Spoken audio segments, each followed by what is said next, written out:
አላህ እጅ አለኝ እግር አለኝ ብሎ አስቀምጧል በቁርአን። አዎ አሉ። ግን ነገር ግን ማንም ፍጡር አይመስልም ነው። አሁን አንዴ ይመስላል አይደለም የኛ እሱ እኮ የለውም እያለ ነው አብዲ። ይመስላል አይደለም። ይኸውልህ ያን ቀን እሱ ያለው እኮ አንተ ምንድን ነው ቀኝ እጅ አለው ግራ እጅ የለውም፣ ታፋ አለው እግር የለውም እንደዛ ተብሎ የተቀመጠ ነገር አለ አንተ ቁርአን ላይ? የትኛው ቁርአን ነው እንደዛ? አንተ የትኛውን ቁርአን ነው የምትከተለው? አይ እሱ ሳይሆን አንተ ኡፍ እኮ ማተናገር ስራ ነው የምሰራው። ያው ዘንብ አርጎኛ አይደለም። ይኸውልህ አሁን የእነሱ አምላክ በስዕል የተቀመጠ ስለሆነ ትለየዋለህ። ሁሉ ነገር ታይዋለህ። አብዲ አሁን የለውም እያለ ነው። ሀሺምስ ያንተ አለው የለውም? አይ የኔ አይደለም አንተ እኮ ነው እሱ። አብዲ ምናልባት ዳቅ ይችላል ወይም ቁርአን የትኛው ቁርአን ነው የሚለው? አንተ የትኛውን ነው? የትኛችንን ሙስሊም የምንከተለው እንትን ፉርቃን ነው አይደለ? ቁርአን ነው አይደለ የምትከተለው?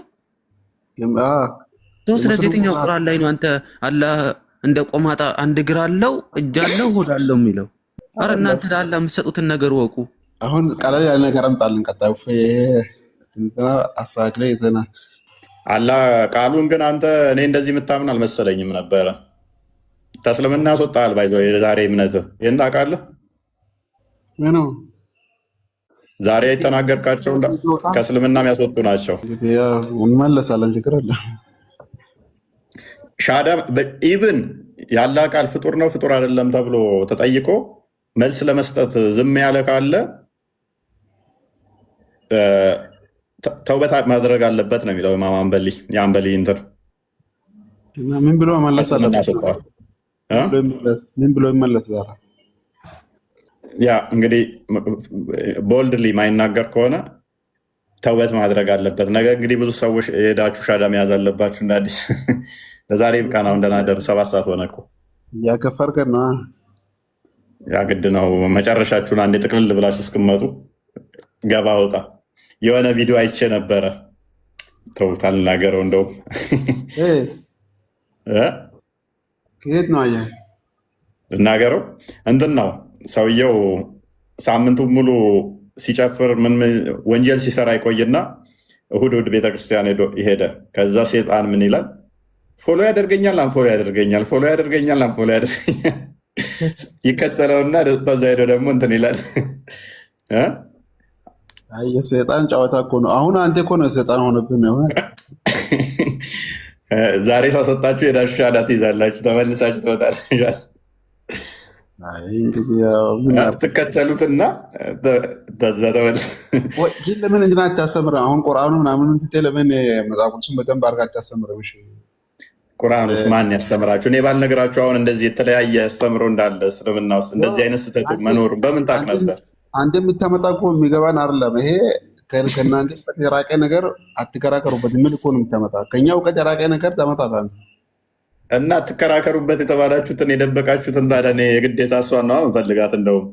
እንደውም ሌሎች ንገረኝ እስኪ አትከራከሩበት፣ እቺ ከእናንተ እውቀት የተደበቀች ነች የተባላችሁትን። አሁን ስለ አላህ አሁን እንደፈለግን መርመረን አንደርስበትም፣ ማንም እውቀት አይደርስበትም። አንተ ደግሞ እነሳ እውቀቱ ማን ደርስበት ፈልግ ታመጣና አንተ ሳያቅት ነው ወይም የሆነ ደንጎል ስትፈልግ ነው እንጂ እንደሳ አይነት አታመጣም ነበር ራሱ ጀምር። እሷ ነቻ ወሳኟ ነገር ምን መሰለች? አይሺም ወሳኟን የምፈልጋት እናንተ ማገባችሁ እናንተን ስተተዋን በደንብ ለማጉላት የምትጠቀምባት እኮ እሷን ነው። ዛሬ ሁሉም ገብተው እኮ ሁሉም አልገባቸውም። ከፍረው ነው የወጡት ከመሐመድ በቀር። አንተ እንዲገባ ነው ግን የምትከራከረው ወይም እንዴት ነው? እኔማ በደንብ ገብቶኝ እኮ ነው። እና የከገባ ለምን አታስረዳም? ታዲያ ዝም ብለን ከምታታረቃል እንትን ነዋ። ልዩነት አለ በእናንተ ውስጥ ያለ በአቂዳ ጉዳይ። በዚህ አቂዳ ጉዳይ ላይ በጣም ሰፊ ልዩነት አለ፣ በጣም ሰፊ ማለት ነው። ወደኋላ መለስ ብለህ ስታይ በጣም የተገዳደሉበት የተጫረሱበት ቶፒክ ነው እና ለዚህ ነው በአቂዳ ጉዳይ ላይ ብዙ ጊዜ አይወራም። ካየ መስጊድ ላይ አይወራም። ንጽጽር የሚሰሩትም እዚህ ስማች በዚህ ጉዳይ ላይ አወሩም። አንደኛ አያውቁትም፣ ሁለተኛም ደግሞ ይህንን ነገር ካነሱ ተከታዮቻቸው ግራ ይጋባሉ። ለዛ አለባብሰው ሸፋፍነዋት ነው የሚያልፉት። በአቂዳ ጉዳይ ላይ ቪዲዮም ከሰሩ በአቂዳ ጉዳይ ላይ ምላሽ አትስጡ ነው የሚሉት በዚህ ጉዳይ ላይ በቃ ስለሚፈሩ ምላሽ። ምክንያቱም አንዷ ከሳት ትከፍራለህ፣ የመዛቦችን አስተምሮ ካየው ትከፍራለህ ነው የሚለው። እያንዳንዷ ላይ ስህተቶች ካመጣ በዚህ ጉዳይ ላይ የአላህን ባህሪ እንደመካድ ነው፣ አላህን እንደመካድ ነው የሚቆጠረው። ለዛ ነው ቃል ኪዳን እኮ ሰጥቷል እኮ ከእናንተ እውቀት በላይ የሆኑ ነገር ካለ ስለ እኔ ማንን ተመራምሮ ሊደርስ አይችልም። ከእናንተ እውቀት በላይ የሆነ ነገር ደግሞ ተመራምራቸው የማይሆን ቦታ እንዳሰጡ ብለው ነው የሚፈሩ። ለምን ያስከፍራላ? የማይሆን ነገር ከሰጠው ቦታ አይሆንም። እንግዲህ እንዴት እናድርገው? ቦስ ቪዲዮ ዛሬ ለቀቅ ያለው እና ኮፒ ሊንክ አድርጉ እዩትና ላይክ ምናምን አድርጉት። ዛሬ የለቀኩትን ቪዲዮ ሰሞኑ ቪዲዮ በተከታታይ ስለምለቅ እየገባችሁ ይልኝ ይህ መልዕክት ላስተላልፍ ብዬ ነው። የማስታወቂያን ትከፍላታለህ። ቪዲዮ ላይክ አድርጉልኝ እያለ ነው። አረ ቪዲዮ እዩ ወገንታት፣ ቪዲዮ እየሰራን ነው እና በሪፖርት እየተመታብን ነው። እዩ ቪዲዮ ላይክ ምናምን አድርጉ። መልስ የሚሰጥበት ቪዲዮ ስለሆነ በደንብ ለሁሉም እንዲዳረስ በደንብ ቫይራል እንዲወጣ ምናምን አድርጉ። ሪፖስት አድርጉለት፣ ሼር አድርጉለት፣ ላይክ አድርጉት፣ ፎሎ አድርጉት እና እንደዛ ነው። አሁን ደከመኝ እናንተ አንገቴን ሁሉ አመመኝ። በሉ ተኙ በቃ። ዝማንጂ ባለፈው ደግሞ ሁሱ ከተገናኝ እንዳላሉ በቃ አሮርጦ ነው አሉ እንተ ተጣርቀው ስሉ ይሰማ እኔ አላየው። ኧረ ተው ቢያንስ ከመጅልስ እስከ ቴሌቪዥን ፕሮግራሞቻችሁ ስለ እኔ ሲያወሩ ቁጭ ብለው አላየውም ትላለህ። ቢያንስ ሰምተሃል። አይ እኔ እንደ ሳነት ነው መጣ ስለ አንተ አሁን በደንብ ሰምተሃል። አሽም አልተገለጠም። ስንት ዘፈን ራሱ ሲዘፍኑ ዘመዶችህ አልተገለጠም እያሉ ኤኒዌይስ ያልተገለጠ እኮ ነው የምጠይቀው። ለማንም አይገባ እኮ ነው የምጠይቀው። ታዲያ እንዴት አድርጎ መልስ ያልተገለጠ ነገር እንዴት ለኡስታዙ ካልተገለጠ ካዳ ምኑ ምንድን ነው የተገለጠላችሁ? ያልተገለጠ አንዴ ያብራራ። ቅንድቡን ንገረኝ፣ ጽሙን ንገረኝ፣ አፍንጫውን ንገረኝ፣ እግሩን ንገረኝ ያልክ እንዴት ደረሳ ነህ ወይንስ አንተስ እንትን ነህ? ኡስታዝ ነህ አንተ? እኔማ የዚህ ዓለም ያጠና ሰው ነኝ። እንግዲህ በብዙ መንገድ ነው አገልግሎት አለ መስጊድ ላይ ምናምን። እኔ ተማሪ ነኝ። ደረሳ ነህ? ደረሳ እኔ ማይቼ እጠይቃለሁ። ብዙ ነገር ራሱ ጠይቄ ኡስታዝ ጋር ምናምን ያብራራል። ከእውቀት በላይ የሆኑ ነገሮች ደግሞ እነሱን ላይመልሱ ይችላሉ። ምንድነው ከእውቀት በላይ? ሁሉን ነገር አልተገለጠም። ሁሉም ነገር ከእውቀታችን በላይ ሆነ። ይሄ ነገር ሰላማዊ ሰልፍ ወይን ውጡ። እፎይ ከእውቀታችን በላይ የሆነ ነገር እየጠየቀን ስለሆነ፣ ያልተገለጠ ነገር እየጠየቀን ስለሆነ እባክህ የተገለጠውን ብቻ ጠይቀን ከእውቀታችን በላይ የሆነ ነገር አትጠይቀን ብላችሁ ለምን ሰላማዊ ሰልፍ አትወጡም? ያኔ ላቆም እችላለሁ። ለምን ባይዘው እፎይ እዚህ ጋር ማለት ነው የሆነ ነገር ክርክር ላይ ስትሰራ አንተ የሆነ መጽሐፍ ቅዱስን ስላወቅ ወይ ቁርአንን ስላወቅ ንጽጽር ላይ እንትን ማለት የለብህም። ያን ቀን የውሱ ስህተት ብቸኛው ችግሩ ምንድን ነው? አንተ አነጋገርን ማወቅ አለብህ። አንተ እኮ ያን ቀን ለማምለጫ ያችን ጥያቄ ተጠቀምካት። ርዕሱ ያቺ አልነበረችም። እሱ ያን ቀን ርዕሳችን ይህ አይደለም። ያንተ አምላክ ምንድን ነው ነበር ማለት የነበረበት። አልተገለጠም ለሚለው ደግሞ እንደናንተ እንግዲህ በፎቶ የተሳለ አምላክ የለንም። የእናንተ አምላክ በፎቶ ተስሏል። ማርያም አብዲ የነቢያት አስተምሮ ነው ብሎ መጥቶ አምላክ ምንድን ነው ስለው ባትና እግር እጅ፣ ሌላውስ አልተገለጠም እኮ እሱ ንግግር አላወቀም ነው። የነቢያት አስተምሮ ከሆነ 124,000 መልእክተኞችና ነቢያቶች ወደዛ የሚጠጉ መጥተዋል ብላችሁ ከዛ በላይ መጥተዋል ብላችሁ የምታምኑ ከሆነ አምላክ ምንድን ነው የሚለው ባት እግር እጅ ነው የነገረን። ሌላው አልተገለጠም። 124,000 በላይ ነቢያቶች የመጡትና ያስተማሩት አልተገለጠም ብለው ነው። ጭንቅላቱን አናቅም፣ አንገቱን አናቅም፣ ሆዱን አናቅም፣ ታፋውን አናቅም፣ ባቱን እና እግሩን ብቻ ነው የምናውቀው ብለው ነው። እነኝንም የነገረን ከመሐመድ ብቻ የነቢያትን አስተምሮ እናገራለሁ ብሎ መጥቶ አምላክ አልተገለጠም ወጣ። ስለዚህ የትኛው ነብይ ነው እንደዛ ያለ? እኮ የለም እኮ የትኛውም ነብይ የመጣው ነብይ እኮ ጣዖት የሚያመልክ ህዝብ ከሆነ ያንን ህዝብ ከጣዖት አምልኮ ለማውጣት ነው የተላከው እንጂ ፈጣሪ እግር አለው ብሎ ለማስተማር እኮ አልመጣም የትኛውም ነብይ። ስለዚህ የትኛውም ካልመጣ ካዳኬት አምጥቶ ነው ኡስታዙ እግር አለው ባት አለው ታፋ ግን አልተገለጠም ሲል የነበረው ኬት አምጥቶ ነው ካዳ? ነቢያቶች እንደዛ ካላስተማሩ እንግዲህ እኛ እንደ ሙስሊም የተማር ነው ነቢያቶች የተላኩት ጥመት ላይ ያሉ ህዝቦችን ወደ ትክክለኛ መንገድ ለመምራት እንጂ ፈጣሪ እግር ያለው ፈጣሪ እንደዚህ ያለው ፈጣሪ ብላ ያስተማረ ነብይ የለም እኛ እስከምናውቀው ድረስ። እሺ አላህ እግር አለው የለውም? አልተገለጠም ለሚለው ደግሞ ቆይ አላህ እግር አለው የለውም? እየነገርኩ እኮ ነው። እኛ ነብይ ያስተማረን ከጨለማ ህይወት ወደ ብርሃን እንድንመጣ ነው እንጂ እግር አለው እንደዚህ አለው ተብሎ የተነገረን ነገር የለም። አንድም ነገር አላህ በቃ ሀሺም ትስማማለህ? ምን አላህ በቁርአን ያስቀመጣችሁ ነገሮች አሉ። አላህ እጅ አለኝ እግር አለኝ ብሎ ያስቀምጣል በቁርአን? አዎ አሉ። ግን ነገር ግን ማንም ፍጡር አይመስልም ነው። አሁን አንዴ ይመስላል አይደለም? የኛ እሱ እኮ የለውም እያለ ነው አብዲ። ይመስላል አይደለም? ይኸውልህ ያን ቀን እሱ ያለው እኮ አንተ ምንድን ነው ቀኝ እጅ አለው ግራ እጅ የለውም፣ ታፋ አለው እግር የለውም እንደዛ ተብሎ የተቀመጠ ነገር አለ አንተ ቁርአን ላይ? የትኛው ቁርአን ነው እንደዛ? አንተ የትኛውን ቁርአን ነው የምትከተለው? አይ እሱ ሳይሆን አንተ ኡፍ እኮ ማተናገር ስራ ነው የምሰራው። ያው ዘንብ አርጎኛ አይደለም። ይኸውልህ አሁን የእነሱ አምላክ በስዕል የተቀመጠ ስለሆነ ትለየዋለህ ሁሉ ነገር ታይዋለህ። አብዲ አሁን የለውም እያለ ነው። ሀሺምስ ያንተ አለው የለውም? አይ የኔ ይገላል አይደለም አንተ እኮ ነው እሱ አብዲ ምናልባት ዳቅ ይችላል ወይም ቁርአን የትኛው ቁርአን ነው የሚለው? አንተ የትኛውን ነው የትኛችን ሙስሊም የምንከተለው? እንትን ፉርቃን ነው አይደለ? ቁርአን ነው አይደለ የምትከተለው? ስለዚህ የትኛው ቁርአን ላይ ነው አንተ አላህ እንደ ቆማጣ አንድ እግር አለው እጅ አለው ሆድ አለው የሚለው? አረ እናንተ ለአላህ የምትሰጡትን ነገር ወቁ። ይኸውልህ እንደሱ አይደለም። አሁን አታምጣኝ አንተ ቁርአን በደንብ ቁርአን እግር የለውም ይላል ቁርአን ላይ። ቁርአን እኮ እግር እንዳለው ተናግረዋል ራሱ። የትኛው ሱራ ላይ ነው እግር አለው የሚለው? እቺ እንዳለው ተናግረዋል። የትኛው ሱራ ላይ እስኪ አምጣ። ሱራው እነግርሃለሁ። አደምን በእጆቼ ፈጠርኩ ብሎ ምን ማለት ነው ታዲያ? አስተግፍሩላህ ላዚም። እናሱ ታዲያ ቀኝ እጅ አለው? ይኸውልህ የእናንተ ኡስታዝ ቀኝ ግራውን ተውና፣ እሺ እጅ ነው። እሺ ተው፣ ቀኝ ግራውን ተውና አደምን በእጄን ፈጠራለሁ ወይም በእጆቼ የፈጠርኩን በእጄ የፈጠርኩ አደምን ለሰይጣን ስነግር እቺ ያለ እኮ ነው አላህ ስነግር ነበር ቁርአን ላይ። እንዴት አላነበብኩም? እና በእጆቹ ፈጠርኩት አለ። ታዲያ ግራና ቀኝ እጅ አለኝ ብሏል እንዴ? ግራና ቀኝ ተው፣ እጅ አለው የለም ነው። ግራና አንዴ እጅ መኖሩ ብቻ አይመን እንጂ ማንን ደግሞ እንደማይመስል ፍጡር እንደማይመስል ያው የሰው እጅ ብለን አንልም፣ የጦጣ አንልም፣ የውሻ አንልም፣ ምንም አንልም። ማንም አይመስል ምንም አይመስልም ነው። ግን እንዳለው ራሱ ተናግሯል። እንግዲህ የእናንተ አስተምሮ ይለያል።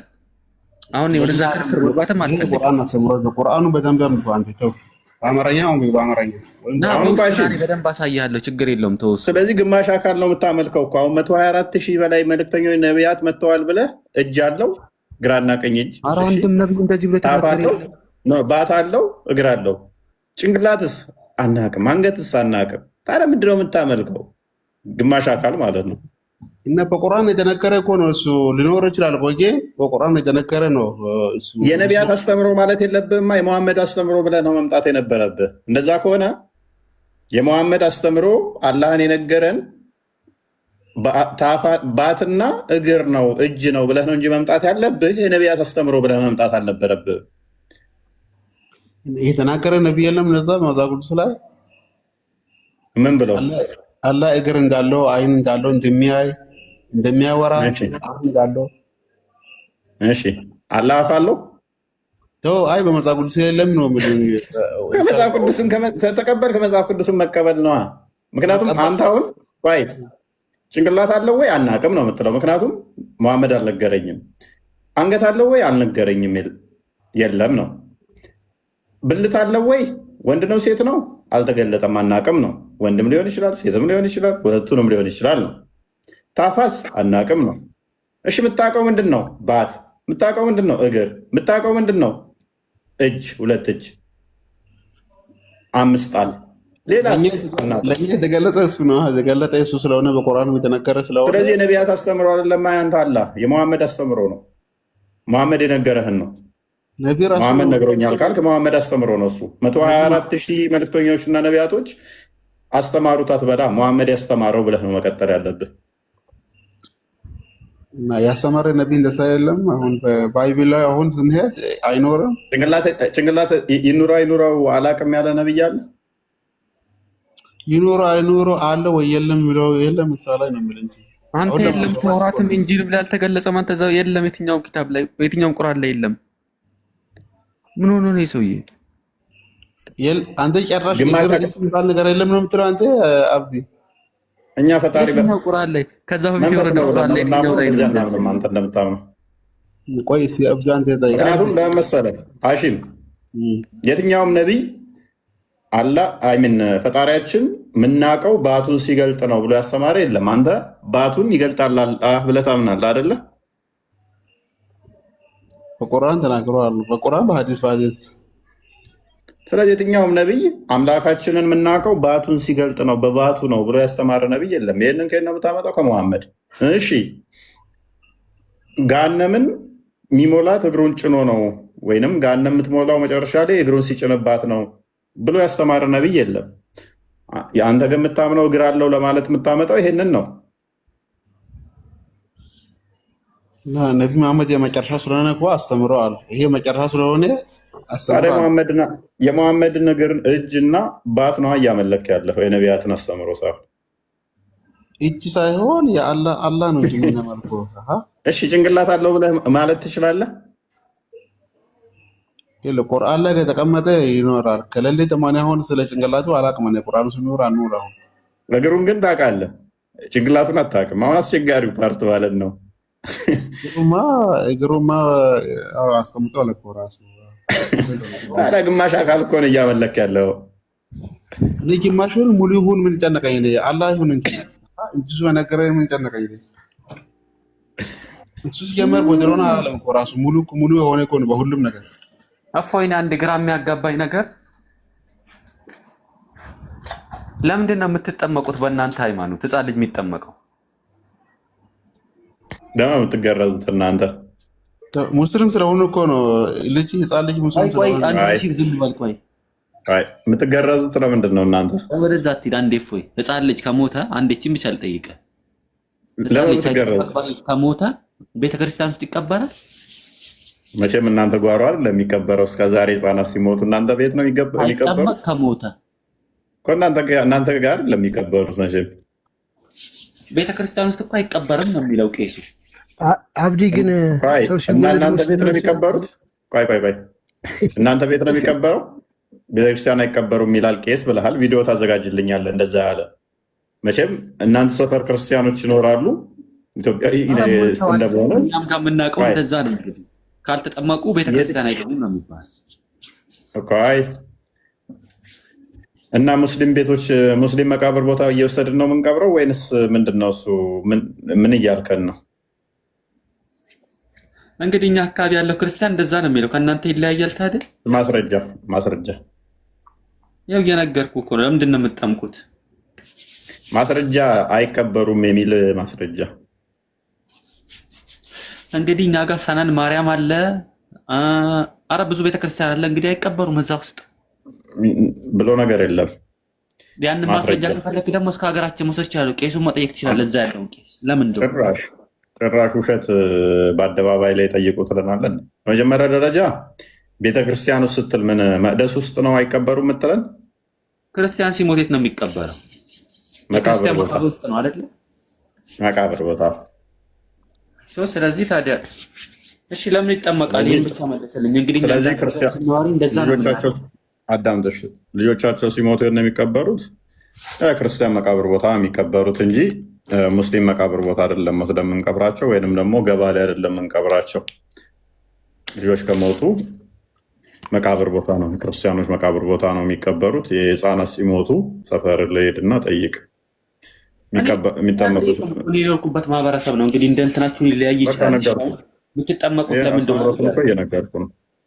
ስለዚህ ምንድነው ጥምቀት? ምንድነው እሱ? የእግዚአብሔርን ጸጋን እንዲያገኙ፣ ልጅነትን እንዲያገኙ፣ ዳግም እንዲወለዱ ይጠመቃሉ።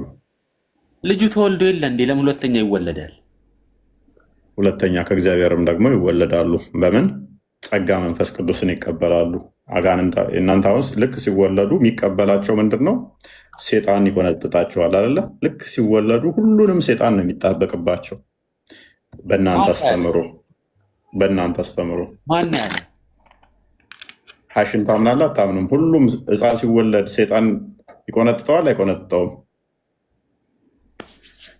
ሕፃን ልጅ ሲወለድ ከእናቱ ማህፀን ሲወለድ ይጮሃል።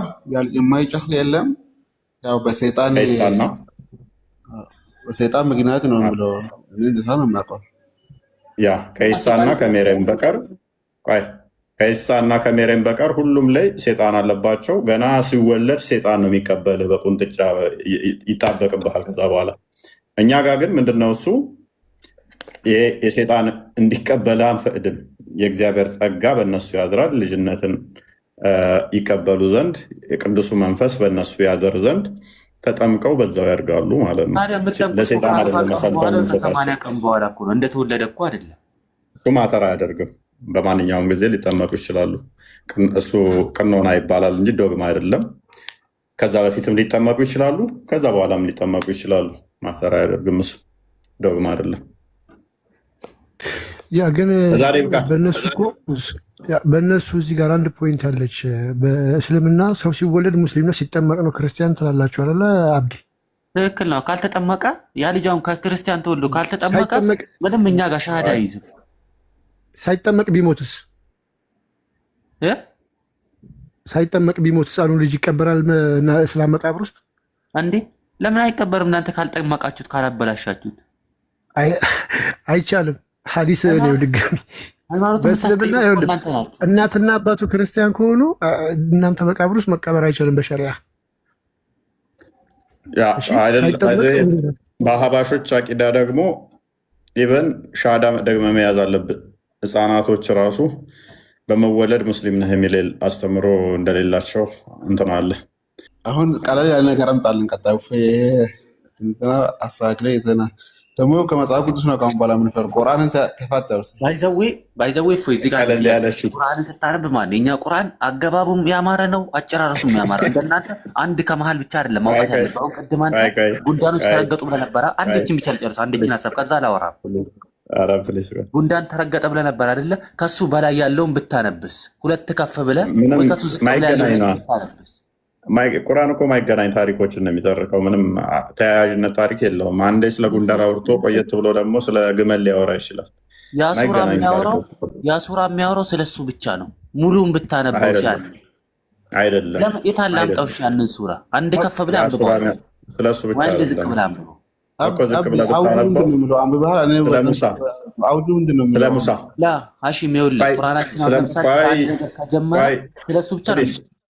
አውዱ እንደዛ አይደለም። ስለ ሙሳ ያወራል። ዱላዋ እባብ ሆነች። ስለ ተራራው ላይ አላህ ለተራራው እንደተገለጠለት ያወራል። ያ ክፍል ማለት ነው። ብዙ ነገር ነው የሚያወራው። አንዴ መሐመድ ኤምኬ ይሰማል? ሐሚራ ኤምኬ ሐሚራ ሰላም። ለዚህ ሰላም፣ እንኳን ደህና መጣሽ። ጥያቄ ነበረኝ። ቅድሚያ ቶፒኩ ላይ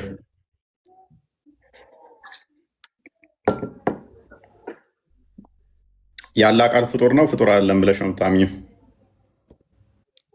እኔ እኮ ጥያቄ ያለኝ ነው ያልኩክ። ሐሚራስ አንዴ ቆይ ቶፒኩን እንጨርስና ጠይቃለች። ሐሚራ ሰላም፣ እንዴት ናችሁ? ሰላም ነው። እንኳን ደህና መጣሽ። እንኳን ደህና ቆየህ። ኦኬ፣ አንድ የቁርአን ክፍል እንመልከት እስቲ። ቪኪ ሱራ 33 50 አካባቢ አንዴ ክፈትልኝ እስቲ። ይሄ የቁርአን ክፍል ፍጡር ነው ፍጡር አይደለም? 53 አይ ቲንክ 33 53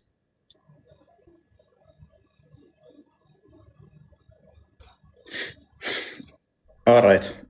እናንተ ያመናችሁ ሆይ መድረሱን የማትጠባበቁ ስትሆኑ ወደ ምግብ ካልተፈቀደላችሁ በስተቀር የነቢዩ ቤቶች አትግቡ። ግን በተጠራችሁ ጊዜ ግቡ፣ በተመገባችሁም ጊዜ ወዲያውኑ ተበተኑ። ለወግ የምትጫወቱ ሆናችሁ አትቆዩ። ይህ ነቢዩን በእርግጥ ያስቸግረዋል፣ ከእናንተም ያፍራል። ግን አላህ ከእውነት አያፍርም። ዕቃንም ለመዋስ በጠየቋችሁ ጊዜ ከመጋረጃ ኋላ ሆናችሁ ጠይቋቸው። ይህ ለልቦቻችሁና ለልቦቻችሁ የበለጠ ንጽሕና ነው። ልታስቸግሩ ሚስቶቹንም ከእርሱ በኋላ ምንጊዜም ልታገቡ ለእናንተ አይገባችሁም። ይህ አላህ ዘንድ ከባድ ኃጢአት ነው ይላል። ይኸው ፍጡር ነው ፍጡር አይደለም? መጀመሪያ አንተ ለምን ሁሌ አንድ አይነት ጥያቄ ትጠይቃለህ? ስለ አላህ ጭንቅላት አለው አላህ ጭንቅላት የለውም ምናምን ሳይሆን ትክክለኛ ላይክ ትክክለኛ እዚህ ጋር እንደዚህ ቁርአን የሚለውን ማስተማር የምትችል ከሆነ አስተምር እንጂ አላህ ይሄ ሆነ አላህ ሆነ አላህ እንደዚህ ሆነ አልተገለጸም ምን ማለት ነው? እንደዚህ ነው ሁሌ የምትለው አንተ። በስርዓት አሁን እዚህ ጋር ለራሱ ቆርጠህ ነው አሁን የምታነበው። አሚራ እዚህ ጋር ማለት ነው በተራ እናውራ። ቆርጠህ ነው እዚህም ጋር እኮ አሁን እየመጣህ ያለው ቆርጠህ ነው። በስርዓት ሙሉ አያውን ያነበብኩት ይኸውን የአላህ ባህሪ ነው ወይ? የአላህ ባህሪ ከሆነ ፍጡርስ ይፈልጋል ወይ? ምክንያቱም ባህሪ በራሱ አካል ላይ የሚቆም እንጂ ፍጡር ላይ ጥገኛ የሚሆን ከሆነ እሱ ባህሪ ሊሆን አይችልም። ፍጥረት ከመፈጠሩ በፊት ፍጥረት ሳይፈጠር ሶሪ ከስር አልተገለጠ የሚሉ ጽፈው ነው እንደኔ አላልኩም። አልተገለጸ ምን ያልወጣኝም። ኤኒዌይስ ፍጥረት ከመፈጠሩ በፊት ይሄ አላህ ባህሪ እንዴት ይሆናል ነው እኔ ጥያቄ። መሐመድ ቤት አትግቡ የሚል ባህሪው እንዴት ይሆናል? እሺ አንዴ ወይ ሉጣኔ ይቻላል። ለቢዝ ላይ የምትለውና ካለ በልና ውጣ። ኦኬ ከዚህ በፊት ይናገራል ወይም ደግሞ ይሄን ነገር ተናግሮታል ማለት አይደለም። እኛ ጅምር የለውም የምንለው የመናገር ባህሪውን ነው። የመናገር ባህሪው ደግሞ በፈለገ ሰዓት ይናገራል ስንል አለቀ እኮ። ይሄንን የተናገረበት ሰዓት አለ፣ ሌላውን የተናገረበት ሰዓት አለ። ሁሉንም ለምን በፈለገ ሰዓት ስለሚናገር ምን የሚገጫጭ ነገር አለው ነው?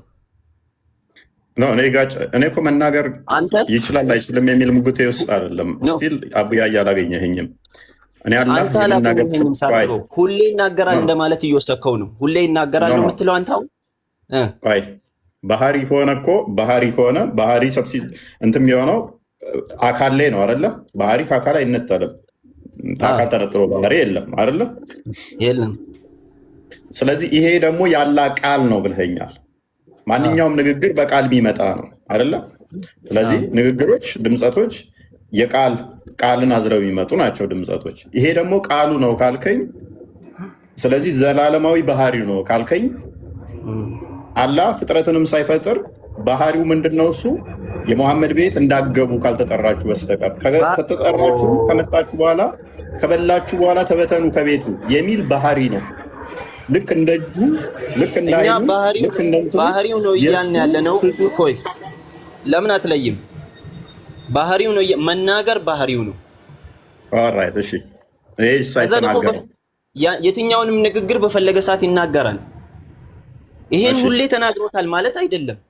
ይሄን የተናገረበት ሰዓት አለ። ቅድም ሱረቱን ነምል ላይ የከፈትከውም ያ አዩሃን ነምሉ የሚለው የተናገረበት ሰዓት አለ። አቡያያ ለአንተ ነው ማለት ለአንተ ሲሆን የተናገረበት ጊዜ ይኖራል። ለፈጣሪ ጊዜ አይቆጠርለትም። ሜይ ቢ አሁንም ለፈጣሪ ያለ ነው መናገር ባህሪው ነው። የመናገር ባህሪ ያለው ፕሊዝ አንዴ ኢንተራፕት አታድርገኝ። አቡያ ምንድን ነው ሁሌ ይናገራል እያልክ ያለው ፈጣሪ? በድምፅና በፊደል የሚናገር ከሆነ መቼ የተናገረው ሲፈልግ ይናገራል ሲፈልግ ምናምን ብለህ የምትለው ታይም የምቆጥረው ከአንተ አንጻር ሲሆን ነው። ለፈጣሪ የምቆጥር ከሆነ ፍጡር ስለኔ አይደለም እያወራሁ ያለሁት፣ ስለኔ አይደለም ስለ አላህ ነው እያወራሁ ያለሁት። ስለ አላህ ነው ያወራሁት እኮ። ሲፈልግ እንዲህ እያልክ መናገሩን እሱ ላይ ባህሪውን እንትን የምታደርግ ከሆነ በታይም የምገድበው ከሆነ ፍጡር ነው እያልከን ነው። እኔ ሲፈልግ እንደምናገረው እሱ ሲፈልግ ይናገራል። በታይም የምገድበው በፈለገ ሰዓት ይናገራል፣ በፈለገ ሰዓት አይናገርም። ምክንያቱም ይህ ነው የሙሉነት ባህሪ። ያለበለዚያ ሁሉ ይናገራል የምትል ከሆነ ይህ የሙሉነት ባህሪ ሊሆን አይችልም። መጀመሪያ ተናግሬያለሁ እኮ በጣም ግልጽ ነው ንግግሬ። ሲፈልግ ይናገራል ሲፈልግ አይናገርም ለአንተ ነው። ለአንተ መልእክት ለአላህ ነው። ለአላህ ለእኔ አይደለም። አስተካክል። ለአላህ ነው። አስተካክል አንተ። ኦኬ እንደዛ ከሆነ እስማማለሁ። ስለዚህ ፍጡር ባህሪ ነው ያለው እያልከን ነው። ምን እያለን እንደሆነ ግልጽ አድርገላችሁ። የፍጡር ባህሪ ደግሞ አይደለም ለሱ እንደሚገባው የሚናገርበት መንገድ አለው። አሁንም አታበላሽ። እሺ አዳምጠኝ። ፍጡር ባህሪ አይደለም። እሺ አዳምጠኝ። ጠይቅ የቆየ ነው። ከአንተ አንጻር ካልሆነ ከፍጡራን አንጻር ካልሆነ ይሄ የተነገረው ሲፈልግ ይናገራል ሲፈልግ አይናገርም ብለህ መዘጋው ከሆነ ምን ያመጣብሃል መሰለህ? ነቢያቶችን ከመፍጠሩ በፊት ሰዎች ከመፈጠራቸው በፊት አላህ ሚዩት ነበር። አንዲትም ቃል ተናግሮ አያውቅም።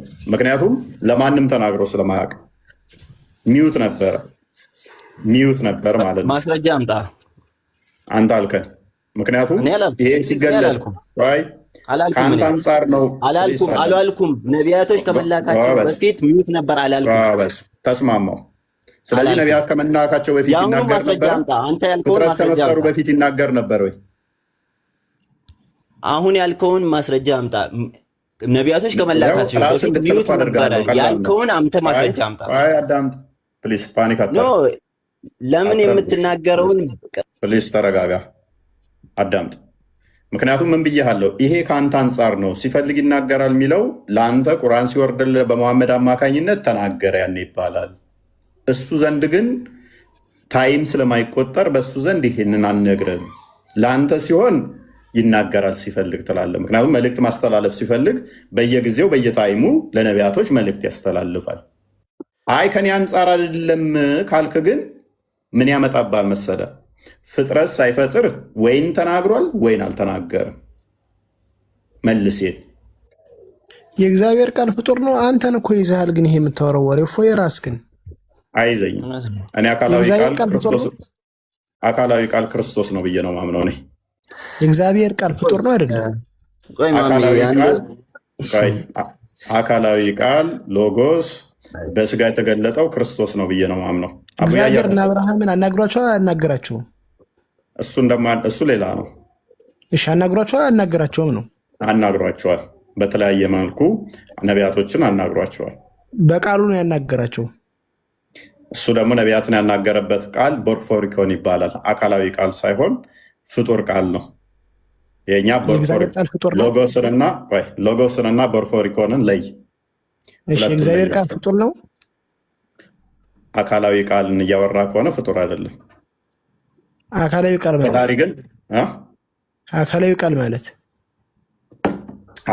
ቃል ማለት ክርስቶስ በስጋ የተገለጠው እሱ እና አብርሃም ሲያወራ ፍጡር ነው።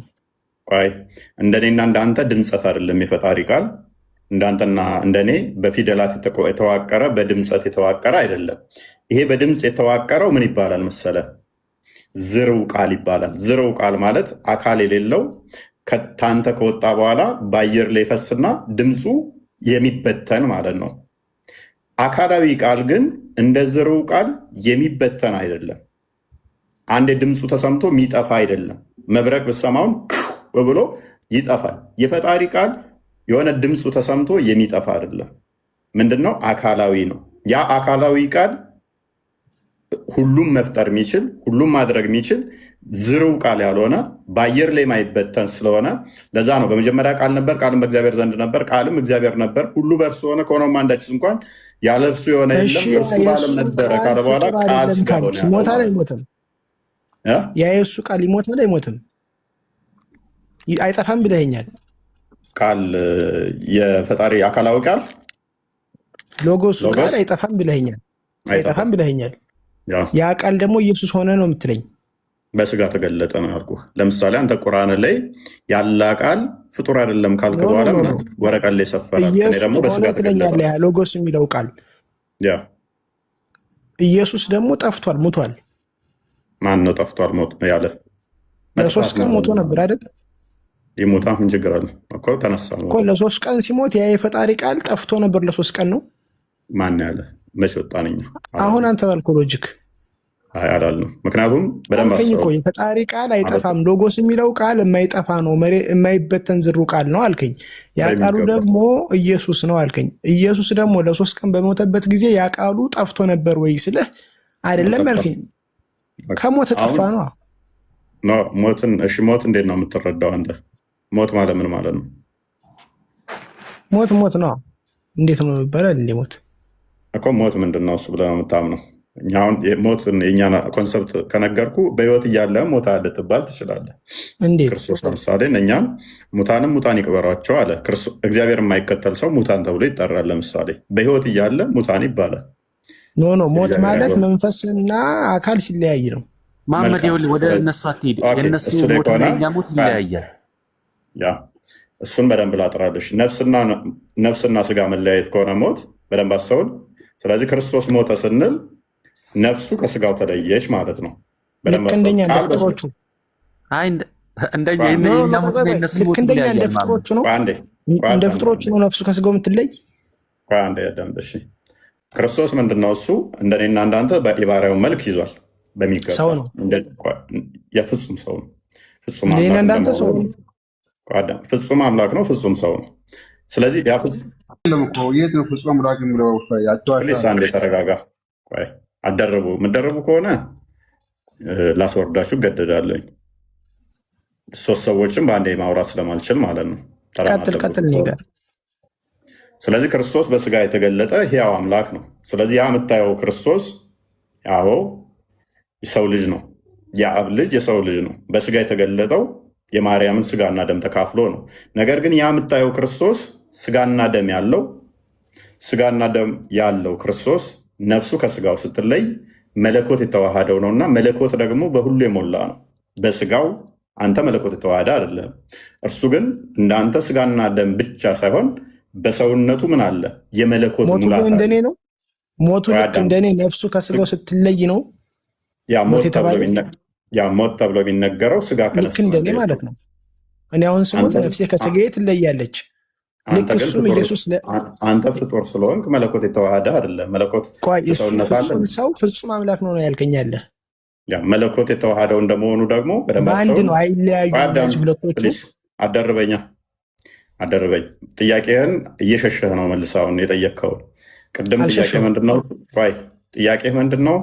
ቃል ጠፍቷል፣ ቃል ሞቷል የሚል ነው። ሞት ምንድን ነው ብዬ ጠየቅኩ። ለዚህ ነው ሞት የሚነገረው ምንድን ነው ብዬ ስጠይቅህ ስጋና ነፍስ መለየት ከሆነ መለኮት ደግሞ በስጋው ሙላት ካለ መለኮት በሁሉ ካለ ከክርስቶስ የተለየው ምንድነው? ስጋው ከነፍሱ ነች የተለየው፣ ነፍሱ ከስጋው ነው የተለየው።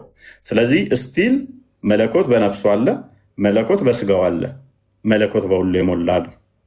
ስለዚህ ሞት ተብሎ የሚባለው ስጋና ነፍስ መለየት ነው። ስለዚህ ቃል ጠፋ፣ መለኮት ጠፋ የሚባል ነገር ሽታውም የለም ማለት ነው። ጥያቄ ያማ እኮ እኔም ስሞት ነፍሴ ከስጋዬ ትለያለች። ያ ማለት ደግሞ ነፍሴ እስካለች ድረስ እኔ ጠፋሁ አልባልም፣ አለው ሕያው ነህ እያልከኝ ነው እኮ።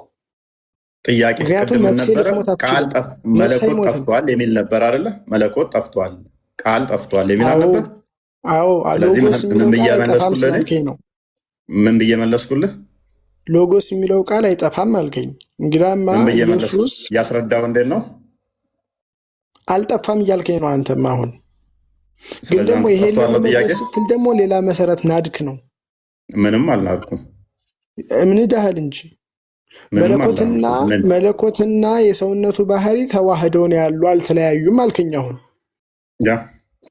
በተሰቀለ በተደበደበ ጊዜ ግን ያኔ አምላክነቱ ስላልተለየ አምላክ ተሰቃይቷል፣ አምላክ ተደብድቧል፣ አምላክነቱ እያልከኝ ነው።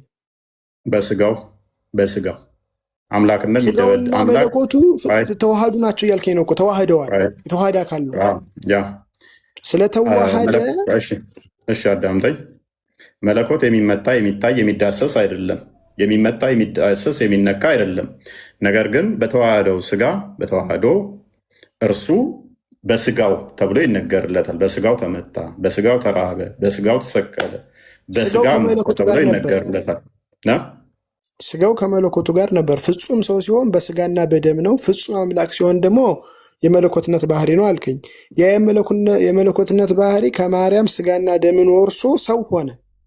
ሰው ሲሆን መስቀል ላይ የተገረፈው የተደበደበውና የተመታው የተሰቃየው ተዋህዶ ያልተለያዩ ያልተነጣጠሉ ከሆነ አምላክነቱ ተገርፏል፣ ተደብድቧል እያልከኝ ነው። በስጋው የሚለው ለምትዋለህ እኮ አምላክነቱ አልተለየም። በስጋው ቢሆንም አምላክነቱ ነው። ያ አምላክ ለእኔ ተገረፈ ብዬ እኮ አምናለኝ። በምን? በስጋው። በደንብ አስተውል። ለእኔ ተሰቀለልኝ። ስጋውና መለኮቱ ተዋህዷል ብለህ ነው የምታምን እኮ። አዳምጣ። በቀላሉ ላስረዳውንም ሲምፕል ኤግዛምፕል ልስጥ። አንድ ብረት ይሄ ብረት ነው ብለን አሲዩም ብናደርግ ቢግል እሳቱን ከብረቱ አንለየውም። ቀይ ፍም ከመሰለ በኋላ እሳቱ የብረቱን ገንዘብ ያደርጋል፣ ብረቱ የእሳቱን ገንዘብ ያደርጋል። ቀይ ፍም ሲመስል ብንመታ ብረቱን ብቻ መታን አንልም።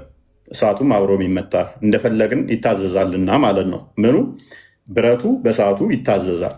እሳቱ የሚመታ የሚዳሰስ አይደለም። ወላፈኑ ብርሃኑ የሚመታ የሚዳሰስ እሳቱ አልተመታም ማለት አንችልም። አብሮ ተመቷል አልከኝ። ስለዚህ ኢየሱስም አምላክነቱ ከሰውነቱ ጋር ከተዋሃደ ሰውነቱ ሲመታ አምላክነቱ አልተመታም ማለት አንችልም ማለት ነው። አዳምጥ። ስለዚህ ብረቱን ስንመታው እሳቱ የተዋሃደውን ብረቱን ስንመታው እሳቱ መታ ለብቻ ነጥለን አንልም። ምን እንላለን? ብረቱ እሳቱን ስለተዋሃደ ግን ተመታ ተብሎ ይነገራል። ለእሳቱ ግን መመታት፣ መያዝ፣ መጨበጥ አይነገርለትም ነበረ። እሳቱን ግን አብሮ ተመቷል ከብረቱ ጋር። ፕሊስ አደርበኝ በእናትህ። ጥያቄን እኮ ሽፍት አድርገው እኮ የመጀመሪያው ጥያቄ እንዳላዋጣ ገብቶ አሁን ሌላ እንትን ውስጥ ገብተሃል፣ ሌላ ታሪክ ውስጥ ገብተሃል። ቆይ አዳምጥ ፕሊስ። ሌላ ታሪክ ውስጥ ገብተሃል። የአንተ ጥያቄ የመጀመሪያ አርጉመንት ምንድነው? እሱ ጠፍቷል የሚል ነው። ቆይ ፕሊስ፣ ጠፍቷል የሚለውን ሜይ ቢ ያጠፋሁብህ ይመስለኛል። አንዴ ጥቅሶች እኔ እንትን አለ ቪኪ አለ። ኦኬ፣ አንዴ ጥቅሶች ክፈትልኝ። ቆላሲያስ ምዕራፍ 2 አንዴ ክፈተው። ማጭ ግን ግልጽ አላረኩም። የብረቱ ምሳሌ በደንብ ግልጽ አድርጌላቸዋለሁ። ገብቷቸዋል? አልገባኝም። ለእኔ ለምሳሌ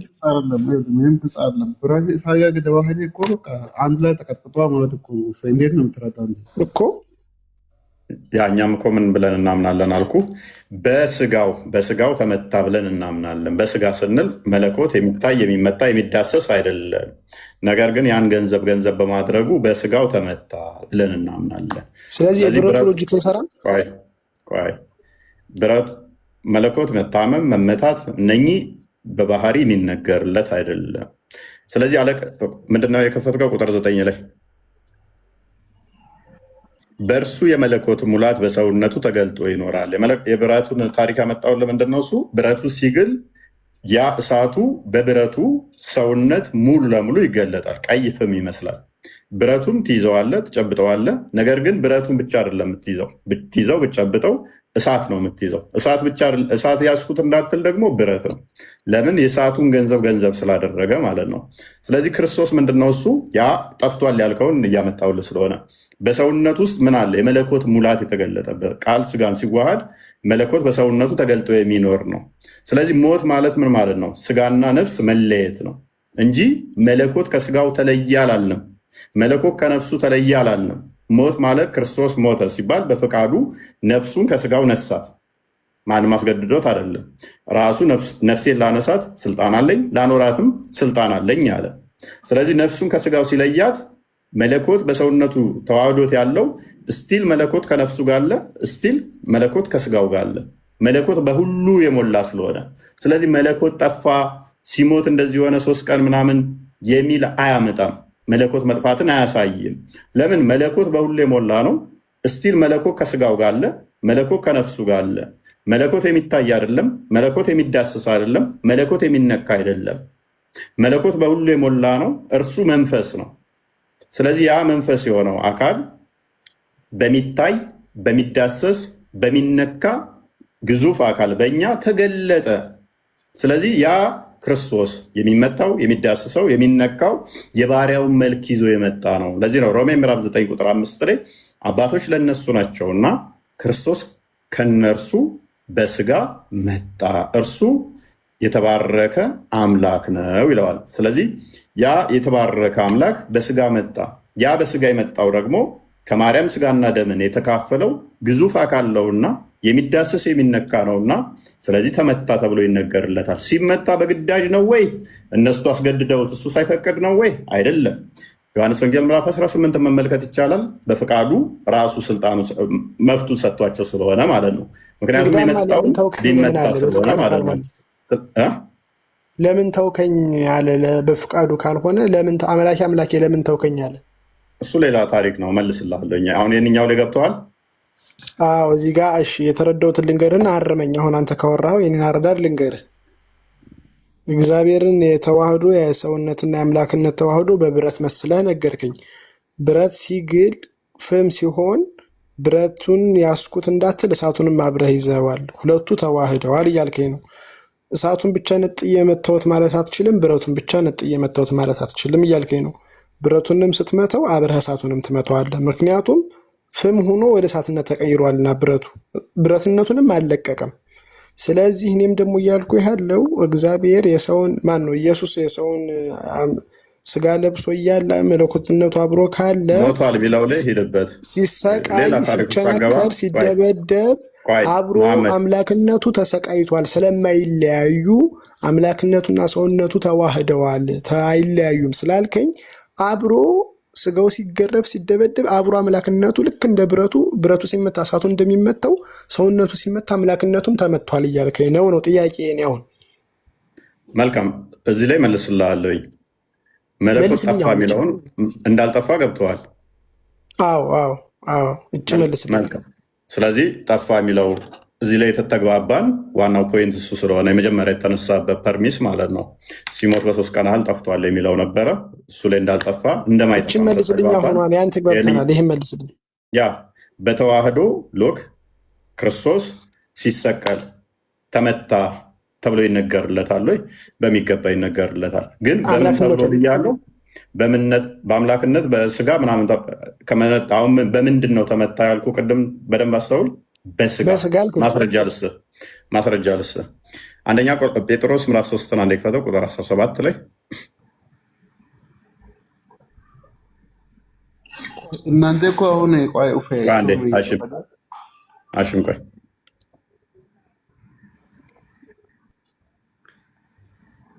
እሺ ምን ነው የከፈትከው?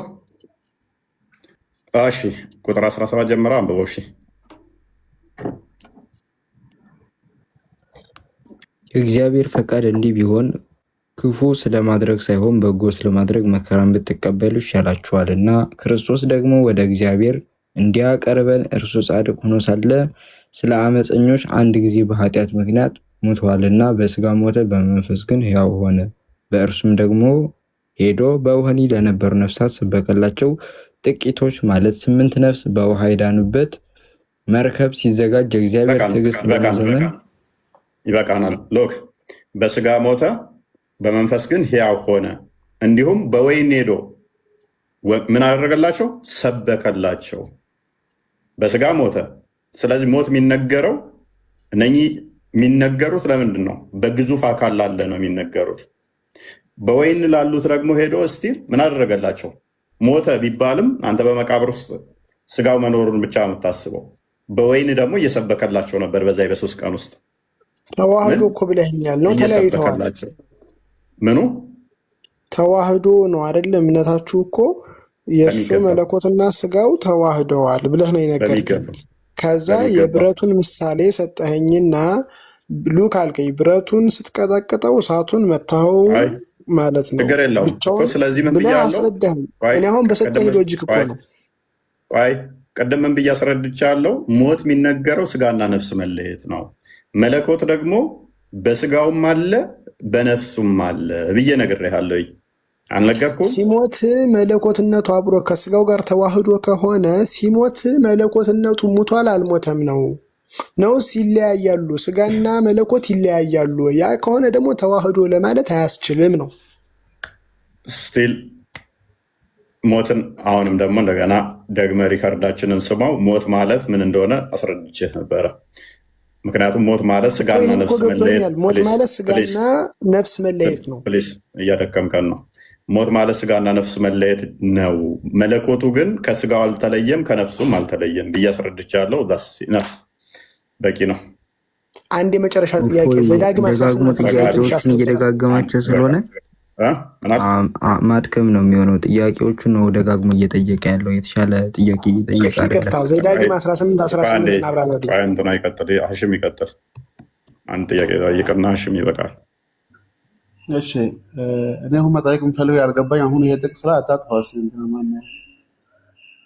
ይሄ ጥቅስ ላይ ማለት ነው በመንፈስ እናንተ የምትሉት በመለኮት ያሆነ ነው። እስኪን የምለው በመንፈስ ነው። እኔ አሁን ነገ ብሞት አንድን ብትሆን ብትሞቱ ስጋችሁ ነው የሚሞት እንጂ መንፈሳችን አይሞትም። ምኑ ጋር ነው አሁን እኛ ጋር የምንለየው? ሲጀመር በመንፈስ ከሆያ ከሆነ እኛም በስጋ ሞተን በመንፈስ ደግሞ ህያ ነው የምንሆነው ነው። አሁን ጥቅሱም እያነበቡ ስለሆነ አዲስ አይቻለሁ። ምን ነው የምለየው? ስለዚህ ሞት ማለት ምን ማለት ነው? ስጋና ነፍስ መለየት ነው አይደለ? ሞት ማለት አሁን ኢየሱስ የሞተ ሞት በሞቴ ገጽታ በስጋ ሞቴ በመንፈሱ ደግሞ ህያው ሆነ ነው። እኛም ብንሞትም ያው ነው። በስጋችን እንሞታለን፣ በመንፈሳችን ደግሞ ህያው እንሆናለን። ምን ነው የታ ነው መለኮት ነው የምትሉት? ይሄዳል እንደሰምለው ምን ምንድነው ጥያቄ? ይሄ ኢየሱስ ሞት በስጋው ሞቴ በመንፈሱ ደግሞ ህያው ሆነ አለ የሚለው ጥቅሱን በመንፈሱ ግን ህያው ሆነ ይላል። እኔም ቢሆንም ነገ ቢሞት በስጋ ይሞት ያለው እንጂ በመንፈሴ ህያው ነው የምሆነው። መንፈሴ ስለማይሞት ማለት ነው። የማንም ሰው መንፈስ ስለማይሞት ህያው ስለሚሆን ከኛ ምን ነው የተለየ ነው? ኦኬ ቆላሲያስ ምዕራፍ 2 ቁጥር 9 ሳነብ ቅድም አልነበርክም እንዴ? ክፈትለት። ይሄ ራሱ ነው። ይሄ ነው እንጂ የምትመለስልኝ ያኛውማ ሌላ ነገር ጉዳይ ነው። ላሳየህ እኮ ነው። ቆላሲያስ ምዕራፍ 2 ቁጥር 9 ነው። ምን ይላል? እስኪ አንብበው።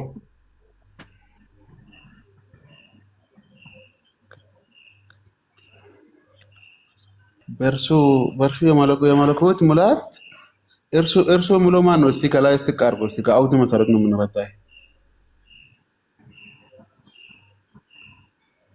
እርሱ ምሎ ማን ነው? ስንት ቁጥር ነው እሱ? እሺ ቆይ አንድ እሺ እንትን አድርጎ እሺ አንድ ክርስቶስ ግልጽ ነው ሐሺም በሰውነቱ ስለዚህ የመለኮት ሙላት አይለየውም። ቆይ 8 ላይ ሲቀርቡ 8 ላይ ምንድን ነው? 8 ላይ ምንድን ነው የሚለው? እስኪ አንድ ክርስቶስ ትምህርት ሳይሆን አንድ ሰው ወክና አንድ በቃ አንዴ ማለት ነው። እዚህ ጋር ሐሺም የማይገባህን ነገር አትጠይቅ። ቶ በቃ ወደ ሌላ እንትን ሰዓቱ እየሄደ ነው። ሐሺም በቃ ክርስቶስ በሰውነቱ የመለኮት ሙላት ተገልጦ ይኖራል። ይለየዋል ሳይሆን የመለኮት አንዴ ቋርጥህና አንተ ምንም ብትል ማለት ነው። አሁን እንደ ሙስሊም ለማስረዳት የእናንተ እንደዚህ ስለሆነ እናንተ ናችሁ የምትረዱት እንጂ የሙስሊም አሁን እኛ የማይሞተው አንድ ጌታ ህያዊ አላህ ብቻ ነው። የሰው ልጅ ከሞተ ሞተ ነው። በቃ ግልጽ ነገር ነው። ቁርአን ላይ የተገለጸልን ነገር ነው። ይሄ ግን አሁን አንተ ለማስረዳት መጽሐፍ ቅዱስን ብትከፍት ምን ብትከፍት አሁን የእናንተ ቃልም እንደዚህ ነበረ እንደዚህ ነው 3-4 ነገር ነው የምትደጋግሙት ማለት ነው። ይሄ ነገር ለሙስሊም ለማንኛውም ብታስረዳው እዚህ ውስጥ ያለ ማንንም አይረዳም። አንተ ነው የከፈትከው ማናቸው አልተረዱም። መሐመድንም ጠይቀው ነው አብዲ ግልጽ እኮ ነው። ላለመረዳት ላልፈለገ ሰው ነው እንጂ ግልጽ ነው። እንደ ፀሐይ ጨረቃ ወይንም ደግሞ ጨረቃ እንደወጣች ወይም ፀሐይ እንዳለ ግልጽ ነው። በሰውነቱ መለኮት አለ ከተባልክ ስለዚህ ያ ክርስቶስ ስጋና ነፍሱን የተለየው እንጂ በሰውነቱ መለኮት ምን ይኖራል አለን። መለኮቱ በሰውነቱ ይኖራል፣ ነፍሱ ግን ከስጋው ተለየች። ስለዚህ መለኮት የተዋሃደው ነፍስ የተለየው ነው። ክርስቶስ ሞተ ሲባል ማለት ነው። በደንብ አስተውል። መለኮት የተዋሃደው ነፍስ የተለየው። ስለዚህ መለኮቱ ተነየ የሚል የለም። መለኮቱ በስጋው ተገልጦ ስለሚኖር ነፍሱ ግን ትለያለች። ምክንያቱም ሞት የምንለው ራሱ ነፍስና ስጋ መለየት ስለሆነ እኛ ጀምስ ላይ ወይም ያዕቆብ ላይ ምዕራፍ 2 ላይ ከቁጥር 26 ምናምን አካባቢ ላይ ቼክ አድርግለት። ሞት የምንለውም እንደዛ ስለሆነ ማለት ነው። ስለዚህ ምንም ይሄ እኮ የሚከብድ ትልቅ ቶፒክ አይደለም። ለእናንተ ሜይ ቢ እንዴት እንትን እንደሆነባችሁ ባላቅም የሚከብድ ቶፒክ አይደለም። ወደ መጨረሻ ላይ ሞት ሲባል አሁን የሰው ልጅ ከሞተ በቃ ሞት አይነሳም። ማንም ማይሞተው አንድ ጌታችን ያው እሱ ብቻ ነው። ያው ነፍስ ሞት ማለት ምን እንደሆነ ታውቃለህ? ከነፍስ የተለየ ስጋ እንደሞተ ከነፍስ የተለየ ስጋ የሞተ እንደሆነ ይላል። ስለዚህ ነፍስ ከስጋ ስትለይ ሞት ተብሎ ይጠራል። መለኮት ደግሞ ከነፍሱም ከስጋውም አልተለየ። መለኮት በሁሉ ያለ ሁሉን የሞላ እርሱ አልተለየውም። የተለየው ከስጋው ምንድነች? ነፍሱ ነው ከስጋው የተለየችው። ስለዚህ ምንድን ነው ይሄ? ሞት ተብሎ ይጠራል። ስለዚህ መለኮት ጠፋ፣ መለኮት ሞተ፣ መለኮት በሞተበት ሰዓት ማን ነበር ዓለም የሚጠብቅ ምናምን ተብሎ አይጠየቅም። ምክንያቱም መለኮት ስቲል ከስጋው ጋር አብሮ ነበር፣ መለኮት ከነፍሱ ጋር ነበር፣ መለኮት በሁሉ ነበር። እሺ መለኮት ይሞታል? መለኮት ይሞታል? መለኮት በባህሪ የሚሞት አይደለም፣ ሟት አይደለም። አንደኛ ጢሞቴዎስ ምዕራፍ 6 ቁጥር 16 ጀምሮ አንደኛ ጢሞቴዎስ ምዕራፍ 1 ቁጥር 17 ክፈትለት። አንደኛ ጢሞቴዎስ ምዕራፍ 6 ቁጥር 16 የማይታይ የማይሞት ነው መለኮት። በሚታይ በሚገለጥ ተገለጠና ተመታ ስንል ግን በግልጽ እኮ እየነገርናችሁ ነው። እርሱ ብቻ የማይሞት ማንም ሊቀርበው በማይችል ብርሃን ይኖራል። አንድ ሰው እንኳ አላየውም ሊያየውም አይችልም። ለእሱ ክብር ለዘላለም አሜን። ስለዚህ መለኮት በባህሪው እግዚአብሔር ነው። እሱ በባህሪው መለኮት የሚሞት የሚታይ የሚዳስስ አይደለም እና እንደዛ ነው። ለዛሬ ይብቃችሁ። እንደነሱ አባባል በቃ የሚሞተው ነፍስ ነው፣ መለኮት አይሞትም። አለቀ በቃ። አረዳዳቸው እንደዛ ነው። እንዳንተ እንደ ሙስሊም የሰው ልጅ ከሞተ ሞተ ነው። እናንተ አሁን ሞት መጥፋት በትንሣኤም ቀን እንደ አዲስ ነው አይደለ? ሱረቱ አንቢያ ቁጥር 104 ላይ ሪክሬሽን ነው እናንተ ጋር፣ እኛ ጋር ሪክሬሽን አይደለም። ትንሣኤ እኛ ጋር ከእናንተ ይለያል። እናንተ ጋር እንደ አዲስ ነው። እንደጀመር እንመልሳችኋለን ነው የሚለው። እናንተ አስቀድሞ እንደጀመረው እንደ አዲስ ነው የሚያመጣችሁ፣ እኛ እንደዛ አይደለም። ስለዚህ የእኛና የእናንተ ሞት ይለያያል። መጥፋት ነው የሚለውን ኮንሰፕትም አናሲዝም። ነፍስ ኢቭን የሞቱ እንኳን ለክርስቶስ ሰውና እኛ የሞቱ ሰዎች ራሱ ያውቃሉ፣ ይሰማሉ። ምሽት ቅዱሳኖች ህብረት ያደርጋሉ፣ ጸሎት ያደርጋሉ፣ እንትን ይላሉ። ስጋና ነፍሳቸው ተለየች። ልክ አንተ ቤት ስቀይር ከቤት ስትወጣ ልክ እንዳለው ስጋ ነፍሳቸውን ስትለይ ነፍስ ምንድነች? አዋቂ ነች። ለክርስቶስ ግን ስንናገር መለኮት ይሞታል ወይ? ነው። መለኮት በስጋው ተገልጦ አለ፣ በነፍሱም አለ። መለኮት በሁሉ አለ። ሞት የምትባለው ነፍስና ስጋ መለየት እንጂ መለኮት የመጥፋት አይደለም። አምላክ ሞት የምትሉ ምንድን ነው ታዲያ? መለኮት ካልሞቴ አምላክ ሞት የምትሉ ምንድን ነው ታዲያ? አምላክ አይሞት እንትላለ እንደገና ማለታችሁ አምላካችን ሞት ትላላችሁ። እንዲህ ምንድን ነው ሆኑ? እሱን የምንልበት ምክንያት ምንድን ነው? ያ ክርስቶስ የምታየው አብዲ እንደዛ የምንልበት ምክንያት ምንድን ነው? እሱ ክርስቶስ የተዋሃደው ቃል የተዋሃደው እርሱ ክርስቶስ ነው። ስለዚህ ክርስቶስ ስግው ቃል ነው። ክርስቶስ ስግው ቃል ነው። አካላዊ ቃል ፍጡር ያልሆነ የአብ የባህሪ ቃሉን የተዋሃደ ነው። ስለዚህ የባህሪ ቃሉን የተዋሃደ የባህሪ ልጁ ብለን የምናምነው። ስለዚህ ሞተልን ስንል በስጋው እንላለን እያልኩ እኮ ደጋግሜ ነግሬ ነበረ። በስጋው እንላለን። አስቀድሞ በእግዚአብሔር መልክ ብቻ ሲኖር የነበረው አካላዊ ቃል የባህሪያን መልክ የኔንና አንተን ይዞ መጣ። ፊልጵስዩስ ምዕራፍ 2 ላይ እንደሚናገረው ፊልጵስዩስ ምዕራፍ 2 ከቁጥር 5 ጀምሮ በእግዚአብሔር መልክ ሲኖር ይለዋል። ከእግዚአብሔር ጋር መተካከልን መቀማት እንደሚገባው አልቆጠረውም። የባሪያን መልክ ይዞ እንዲሁም በምስሉ እንደ ሰው ተገኝቶ ለመስቀል ሞት እንኳን የታዘዘ ሆነ ይላል። በእግዚአብሔር መልክ ሲኖር በነበረበት ሰዓት ላይ ስጋን ሳይዋሃድ ቃል ሊመታ ሊዳሰስ አይችልም ነበር። ነገር ግን የባሪያን መልክ ያዘ፣ ማለትም በስጋ ተገለጠ። ያ በስጋ ሲገለጥ ግን ቃል ማይታየው ማይዳሰሰው ማይነካው ስጋን ሲዋሃድ የሚታይ የሚዳሰስ ስጋን ሲዋሃድ እሱ ለመስቀል ሞት እንኳን የታዘዘ ሆነ። ይኸው እርሱ በእግዚአብሔር መልክ ሲኖር ሳለ ክርስቶስ ማለት ነው ከእግዚአብሔር ጋር መተካከልን መቀማት እንደሚገባው ነገር አልቆጠረውም፣ ከፍ አድርገው። ነገር ግን የባሪያን መልክ የኔንና እናንተን ማለት ነው የባሪያን መልክ ይዞ በሰውም ምሳሌ ሆኖ ራሱን ባዶ አደረገ። በምስሉም እንደ ሰው ተገኝቶ እንደ ሰው ተገኝቶ ራሱን አዋረደ፣ ለሞትም ይኸው የመስቀል ሞት እንኳ የታዘዘ ሆነ። መቼ? የባሪያው መልክ ሲይዝ፣ በስጋ ሲገለጥ፣ የማይታየው ማይዳሰሰው በሚታይ በሚዳሰስ ስጋ ተገለጠ ማለት ነው። ስለዚህ ያ የሚታየው የሚዳሰሰው የባሪያው መልክ ስለያዘ በስጋው ተመታ፣ ተዳሰሰ፣ ተነካ ትላለህ። ያለ ቃል ይታያል ብለህ ታምናለህ ሐሺም?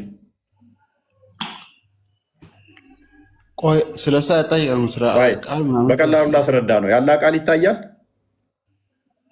ይሰማል እንጂ አይታይም። ቁርአን ላይ የተጻፈው ይሄ የሚታይ ያለ ቃል ነው አይደለም? እና ይሄ ጽሁፍ ነው አዳራ፣ ይሄ ጽሁፍ እኮ ነው እንጂ ምን ያለ ቃል ነው አይደለም? አረብኛውን አድርገው። ያለ ቃል ነው አይደለም? ያለ ቃል ነው። ይሄው እያየሁት እኮ ነው። ስለዚህ አይታይም ብለህ ነበር። እንዴት ሊታይ ቻለ? ያለ ቃል ጽሁፍ ነው። ይሄ ጻፈ እኮ ነው ያላ ቃል ነው ብለኸኛል እኮ እስኪ ያላ ቃል ነው እያልከኝ ነው። አይታይም ብለኸኝ መልሰህ ደግሞ እያየነው ነው እኛ። ይሄ የተጻፈው ያላ ቃል ነው። ያላ ቃል ግን እንደሆነ በቀላሉ አስረዳ። እሺ፣ ስለዚህ ይሄ ያላ ቃል የማይታየው በሚታይ ነገር ተገለጠ ማለት ነው። ይሄንን ብቀደው ያላ ቃል ተቀደደ ትላለህ አትልም? ወረቀት ነው እንጂ የምትቀደው። ይሄንን ቁርአን ባቃጥለው ብቀደው ያላ ቃል ነው የተቃጠለው የምትለው ወይንስ አይደለም? የሚቃጠለው እሳ ወረቀቱ ነው የሚቃጠለው፣ ወይ የጻፈበት እቃው ነው እንጂ ያላ ቃል ተቃጠለ አትልም? ያላ ቃል ያው ቃሉ እሳ ስለተጻፈ ሲቃጠል ክብር አለው። ይሄ ምን ሆኖ ነው? ማታ ከሆነ ጠይቅ። ወረቀት ነው እንጂ ያላ ቃል ተቀደደ ተቃጠለ አትልም? ኧረ አባቴ አንድ ዘለላ ቢቀደድ አንተ ያላህ ቃል ነው፣ ክብር አለው። እኔ ጥያቄ ነበረኝ። እኛም ጥያቄ አለን። ቅድም ገባ ነው መጀመሪያ። ስለዚህ አየህ፣ ቆይ አንዴ። ስለዚህ ያላ ቃል ተቀደደ ተቃጠለ ትላለህ። ያላ ቃል ይቀደዳል ይቃጠላል እንዴ? አይቃጠልም። ነገር ግን በሚቃጠል በግዙፍ አካል ስለተገለጠ ቃሉ ምን ብለህ ትናገርለታለህ ማለት ነው። በወረቀቱ አማካኝነት ምን ተቃጠለ? ያላህን ቃል ሽንት ቤት ከተቱት፣ ያላህን ቃል አቃጠሉ፣ ያላህን ቃል እንዲያደረጉ ብለህ ትናገራለህ። ስለዚህ እኛ ግን ምን ብለን እናምናለን? ያ የማይታየው የማይዳስሰው ማይመታው ማይነካው የእግዚአብሔር ቃል በሚታይ በሚዳሰስ በሚነካ የኔንና አንተን አይነት ባሪያውን መልክ ይዞ በስጋ ተገለጠ ብለን እናምናለን። አንተ ደግሞ በወረቀት ላይ ብለህ ታምናለህ። ኤምኬ ቀጥይ። ግን አመሰግናለሁ እድሉን ስለሰጠኝ ልበለክ። በመጀመሪያ እኔ ጥያቄ ኢየሱስ ክርስቶስ አምላክ ነው? እሺ፣ እስካሁን ምን ስናወራ ነበረ? እንደዚህ አይነት ተመሳሳይ ጥያቄ እኔም እኮ የራሴ ጥያቄ አለኝ። የራሴ ጥያቄ ነው እየጠየቅኩ ያለሁት። እስካሁን ስናወራ የነበረው ጥያቄ ነው። ቀድመክ ለምን እንደዚህ ያልሽ ብለክ ጠይቅ እንጂ አልጠይቅሽም። ምክንያቱም ስናወራ የነበረውን እንደገና ወደኋላ መመለስ አልፈልግም። እሺ፣ ኢየሱስ ክርስቶስ አምላክ ከሆነ ለምን እየሄደ ደከመው? እሺ መልስልኝ እንጂ። ኢየሱስ ክርስቶስ በመጽሐፍ ቅዱስ ላይ እየሄደ ጉድጓድ ላይ ደክሞት ይቀመጣል። አምላክ እንዴት ይደክመዋል? ኦኬ፣ አምላክ አይደክመውማ። አይደክመውም። አምላክ እርግጠኛ ነሽ? አዎ እርግጠኛ ነሽ? አዎ እርግጠኛ ነኝ። ኦራይት፣ እሺ። ለማንኛውም እኛ ምን እናምናለን?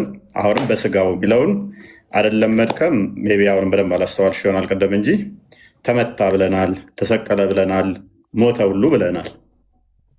በምን ግን አልኩሽ? በስጋው የባሪያን መልክ ስለያዘ ያንን ቤዛ ሊሆን ስለመጣ በስጋው ደከመ፣ ተራበ ሁሉ ተብሏል፣ ተመታ ተብሏል፣ ሞተ ተብሏል። በማ በስጋው ለምን? የእኛን ፍጹም ሰው ስለሆነ ፍጹም ሰውነት ያንም በእግዚአብሔር መልክ ሲኖር የነበረው ፍጹም የባሪያ መልክም ስለያዘ ቀደም አሁን እንዳነበብንልሽ በእግዚአብሔር መልክ ሲኖር የነበረው የባሪያ መልክ ይዤ ያለው ያለበት ቦታ አለ።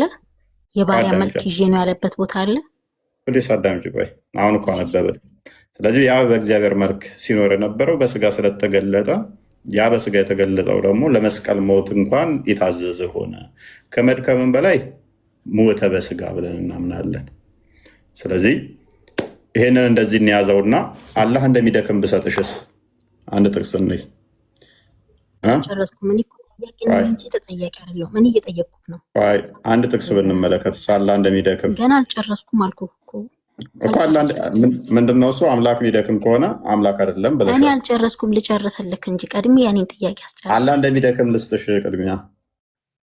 እኔ የኔን ቀድመህ አስጨርሰኝ እንጂ አይ የአንቺ አምላክ እንደሚደክም ላሳይሽ እንጂ እኔ ምትች ጋር ቀድሜ ጥያቄን ልጨርስ። ጥያቄ እኮ አልጨረስኩም። አታውርዱ። ይበቃሻል። በቃ እንደዛ ከሆነ ማታስወርኝ ከሆነ አልጨረስኩም። የኔን ጥያቄ ቅድሚያ መለሽ እዚሁ ቶፒክ ላይ እሱን ላሳይሽ።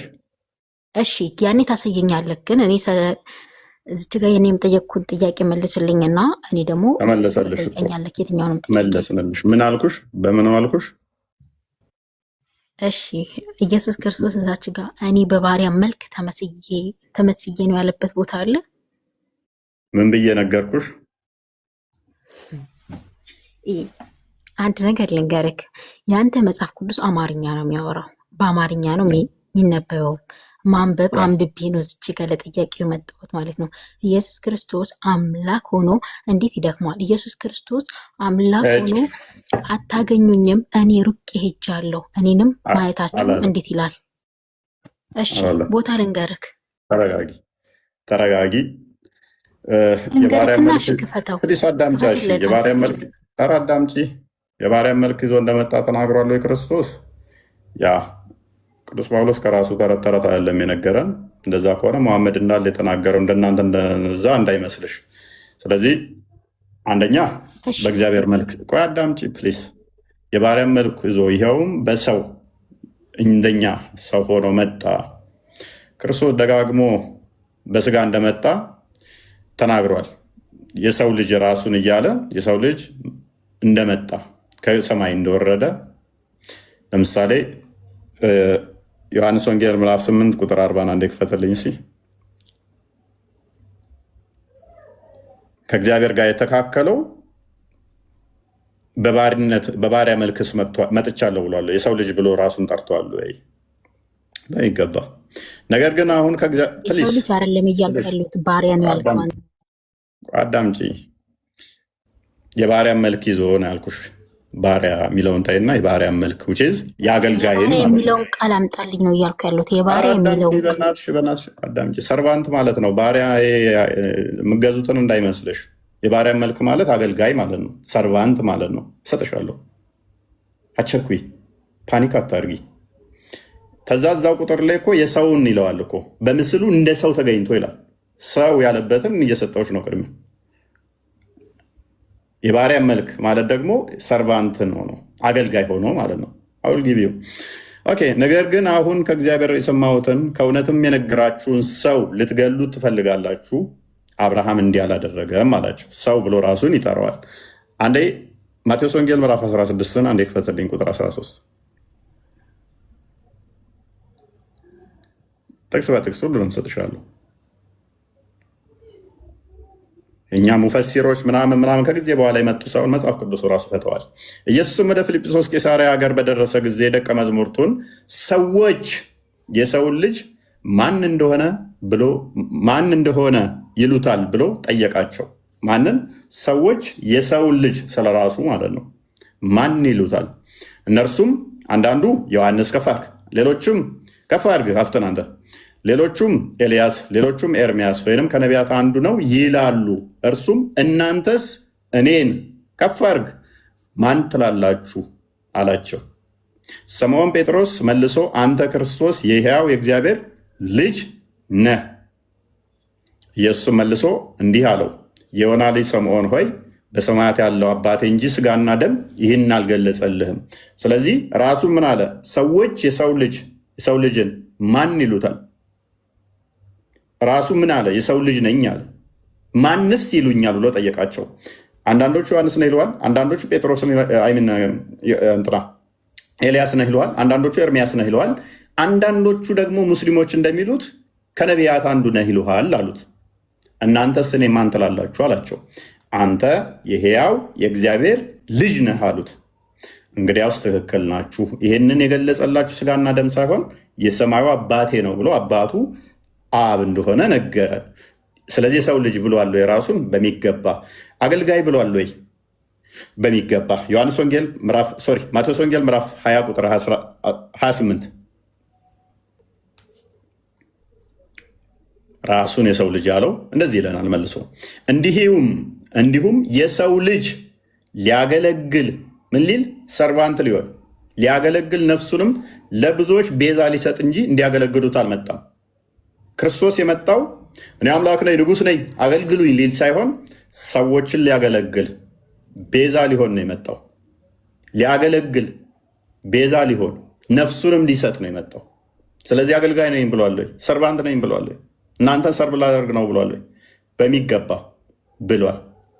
ስለዚህ ራሱን ከእግዚአብሔር ጋር ስተካክሎ የእግዚአብሔር ልጅ መሆኑን ስለተናገረ ያንንም ስላገለገለ ነው ዮሐንስ ወንጌል ምዕራፍ 5 ቁጥር 17-18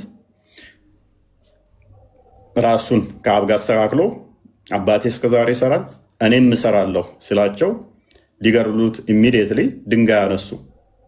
አገልጋይ ነኝ እሰራለሁ ሲላቸው ጭራሽ ተናደዱ ማለት ነው። ኦኬ ኢየሱስ ግን አባቴ እስከዛሬ ይሰራል እኔም ደግሞ እሰራለሁ ብሎ መለሰላቸው። ከፍ አድርገው። እንግዲህ ሰንበትን ስለሻረ ብቻ አይደለም፣ ነገር ግን ደግሞ ራሱን ከእግዚአብሔር ጋር ምን አስተካክሎ እግዚአብሔር አባቴ ነው ስላለ አንዴ ልጨርስ። ከእግዚአብሔር ጋር አስተካክሎ እዛ ጋር ምን ይላል? ከእግዚአብሔር ጋር መተካከልን መቀማት እንደሚገባው አልቆጠረውም፣ የባሪያን መልክ ይዞ በምስሉም እንደ ሰው ተገኘ ይላል አይደለ? ስለዚህ አባቴ ይሰራል እኔም እሰራለሁ ብሎ ራሱን ከአብ ጋር አስተካክሎ ሲናገር ኢሚዲየትሊ ድንጋይ አነሱ። እዛ ጋር ቅድም የተናገረው ስለዚህ በሙሉ በጥቅስ ማሳየት እንችላለን ማለት ነው። ምን አደረጉ? ኢሚዲየትሊ ሊገሉ ድንጋይ መፈለግ ጀመሩ ማለት ነው። ወደ ሁለተኛ ጥያቄ ሽለፊ። እሺ እዚች ጋር በዚህኛው አሁን ባነበብከው ቦታ ነው ኢየሱስ አባቴም ይሰራል ብሏል። የኢየሱስ አባት አለው ማለት ነው በሚገባ። ቀደም እኮ አሳየሁሽ እኮ። የአባቱ አምላክ ማን ነው?